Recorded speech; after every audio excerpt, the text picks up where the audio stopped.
لحبيبة يا فلسطين، يا وين يا زينة البلدان. خناثة بنونة أبصرت النور بفاس في 24 شتنبر عام 1940 لأسرة محافظة مناضلة، واشتغلت بالتدريس، ثم عينت في عام 1968 مديرة بالتعليم الثانوي بالدار البيضاء. رفضت خناثة أن تكون نموذجا للمرأة المغربية، وقالت: قضيتي ليست قضية التحدي وإثبات الذات، أنا امرأة عادية صادقة في اختياراتي، متبنية قضايا وطني وهذه الأمة. في حديثها عن هدفها من الكتابة تقول خناثة: أنا أنتمي للكتابة من أجل تبرير الوجود على الصعيد الذاتي والمساهمة في تغيير الواقع على المستوى الموضوعي. مسارها الإبداعي الطويل جد حافل، حيث كتبت أكثر من 10 روايات ومجموعات قصصية متحررة من الجسد والأنوثة، ومسكونة بقضايا الأمة حاضرها ومستقبلها. أبرزها مجلة ثقافية نسائية بعنوان شروق، ليسقط الصمت، النار والاختيار. نالت خناثة بنونة تكريم جهات أدبية وأكاديمية، وحصلت على جوائز متنوعة كجائزة الكتاب المغربي وجائزة القدس في الأدب لعام 2013. ابني في مدرسة في غزة، لما حفظوا لهم الدور وشريت لهم الكرفانات، لما تمكنت أيضا صلحت لهم البيوت الدور.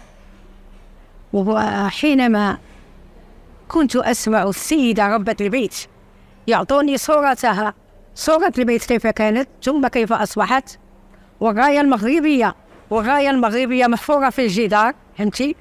والسيدة تدعو لي، أبكي شكرا لله أنني فعلت هذا. ودائما شيء وحدة لوالدي وحدة لوالدتي، وحدة لوالدي. اشتريت لهم آلة دياليز عن طريق بيت مال القدس، شرع لي المرحوم الدكتور العلوي المضغري، الذي حينما ذهبت لأدفع له الثمن بشرط أن تشترى من ألمانيا حتى لا تشترى من الصين، وكذلك وصلت وحصلت على التوصيل بوصولها إلى غزة، فهمتي؟ وبعد ذلك مشاريع متعددة لا أستحضرها كلها، وأخيرا زراعة الزيتون.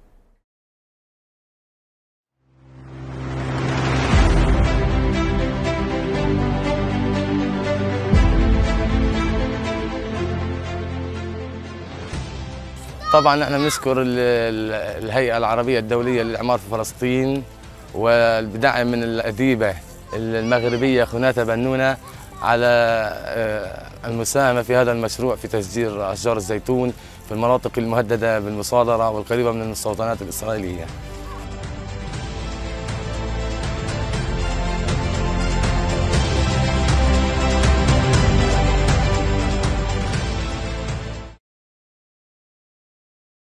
فلسطيني البطل، أيتها القلة القليلة من رجال في هذه الأمة بلا رجال، أيها الشجعان، أيها الأبطال، أحييكم وأعاهدكم أن أظل كما عاهدت منذ أكثر من 40 سنة أن لن أبيعكم ولن أبيع قلمي وكل ما أملك للدفاع عن هذه الأمة، وعلى رأسها القضية الفلسطينية التي عندي لا تحد لا بحدود صغيرة جغرافية وتاريخية، وإنما تمتد من بحر الظلمات إلى خليج الحقارات للأسف.